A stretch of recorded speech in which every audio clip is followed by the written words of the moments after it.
Hi අද අපි යන්නේ ස්මෑෂ් බර්ගර් try කරන්න. බම්බලපිටියේ තියෙන ස්මෑෂ් බර්ගර් අවුට්ලට් එකට තමයි අද අපි ඇවිල්ලා ඉන්නේ. ලොකු ඩයිනින් ඒරියා එකක් තියෙනවා. මේ ඔයගලන්ට පේන්නේ මෙයාලගේ ඩවුන් ෆ්ලෝ එක.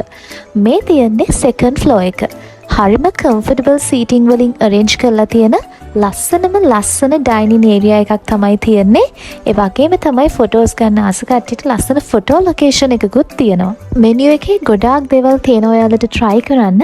අපි කලින් ස්මෑෂ් බර්ගර් try කරලා නැති නිසා මුලින්ම අපි මෙයාලගේ මෙනු එකෙන් මිෂ් මෑෂ් බර්ගර් කියන බර්ගර් එක තමයි try කරන්න ගත්තේ. එකක් රුපියල් 2150ක් වුණා. පෝෂන් සයිස් එකත් හොඳයි. ඒ වගේම මේකේ මීට් අයිටම්ස් නම් ගොඩාක් ඇඩ් කරලා තියෙනවා. බීෆ් චිකන් මාරම රසට ඇඩ් කරලා තියෙනවා. ඉතින් බර්ගර් එක ඇත්තටම හොඳයි try කරන්න පුළුවන්. හැබැයි මට චුට්ටක් සෝස් වර්ග මදි ගතියක් දැනුණා. ඒ කියන්නේ සෝස් ඇඩ් කරලා නැහැ මේගොල්ලෝ වැඩිය.